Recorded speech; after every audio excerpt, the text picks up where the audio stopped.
On est en 1991.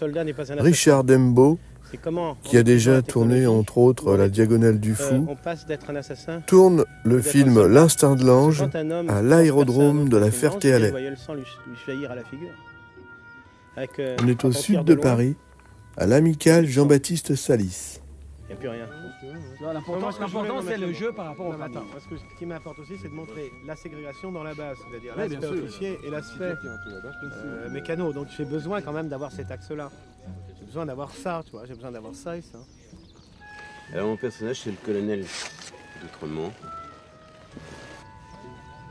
Une belle distribution. Jean-Louis Trintignant, Lambert Wilson, François Cluzet. C'est toi alors? Tu fais des bruits après 2 mois de pilotage? Et moi, qui suis arrivé dans cette histoire un peu par hasard. Alors justement, à ce propos, il me pose la question, je dis oui mon adjudant, et dans le texte c'est écrit, mais je ne savais pas que c'était interdit, or pour le moment je suis plutôt fier de moi. Et oui, alors qu'est-ce que tu dis? Non, il y a ça, quoi. Qu'est-ce que je dis après? C'est un film sur le droit à la différence, c'est-à-dire que le personnage principal, le personnage de Lambert Wilson, est quelqu'un d'à part. On est sur un premier cap de fin. C'est la guerre, méfiez-vous. C'est la guerre de 14. Les cascades, c'est rigolo, mais c'est plutôt fastidieux à tourner finalement. On a toujours l'impression quand on imagine le cinéma que c'est ce qu'il y a de plus rigolo. C'est pas notre jouissance profonde. Le plus intéressant, c'est bien entendu d'avoir à jouer des choses. Mais par contre, il y a la découverte formidable des avions. Ça, c'est quand même... ils sont là. C'est une partie nouvelle pour moi. Moi, je pensais qu'on allait monter, mais pour l'instant, c'est pas fait encore. Je crois qu'on a tous des doublures. C'est une déception, ça? Non, je pense qu'on va quand même être obligé à un moment. Il y a des scènes de comédie en l'air, donc on va être obligé d'y aller. Il y a tout dans la guerre de 14. Il y a le basculement du monde ancien dans le monde nouveau et les problèmes que cela peut susciter dans la constitution éthique et morale et spirituelle et humaine des gens qui se trouvent pour la première fois en train de tuer avec des machines.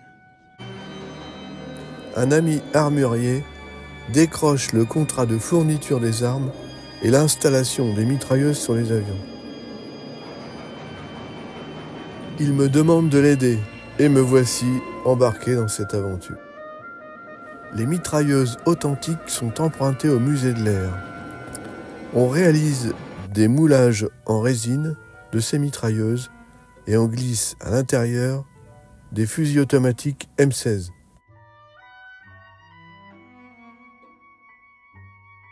Pour simuler les cadences de tir des mitrailleuses de l'époque, on fabrique des commandes électroniques qui permettent au M16 de tirer en rafale. On n'utilise plus la détente, mais un bouton poussoir. La cadence de tir de l'époque est respectée. Bien évidemment, on n'utilise que des cartouches à blanc. La mise en place des armes sur les avions a nécessité pas mal d'heures d'installation. Il a fallu fabriquer des pièces, les ajuster. Encore plus exaltant que dans mon rêve. Le réglage de la mitrailleuse est un art véritable. C'est presque aussi dangereux qu'une fausse note. À la moindre erreur, je cisaille mon hélice et je me retrouve aux commandes d'un planeur beaucoup trop lourd pour planer. J'ai tellement envie de bien faire. Demain, j'espère, De Vriend m'apprendra les tactiques du combat. C'est un paysan un peu grossier qui fait tout pour ne pas être admiré. Il sait être brutal et sage à la fois.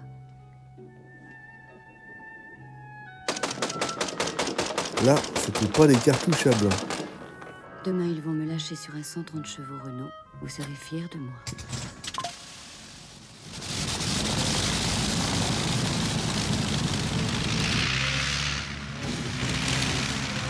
Le lendemain, il manque un figurant. Et là, on me dit, c'est toi qui vas t'y coller. Tu connais bien les armes, c'est toi qui les as montées. Alors, tu vas monter tireur arrière dans un Albatros.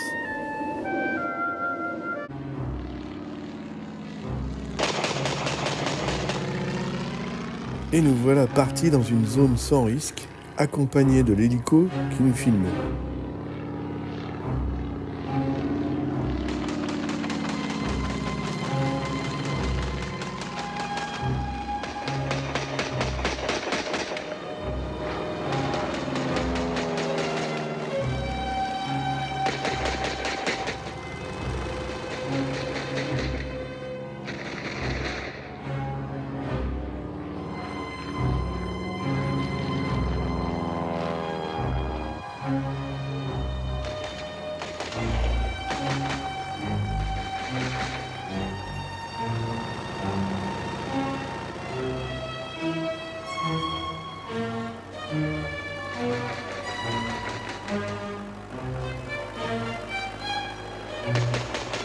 J'ai vidé tout le chargeur, pour de vrai.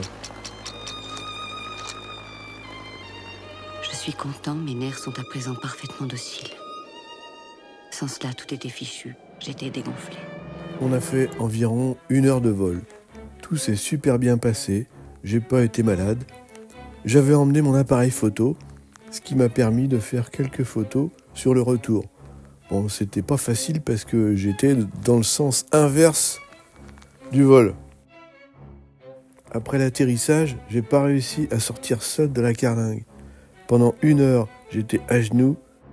Je n'osais pas toucher au câble de commande qui passait à mes pieds. Donc c'est les gars, à l'atterrissage, qui m'ont sorti. J'avais des fourmis partout, je pouvais plus bouger. Le film est sorti 1 an après, en 1992.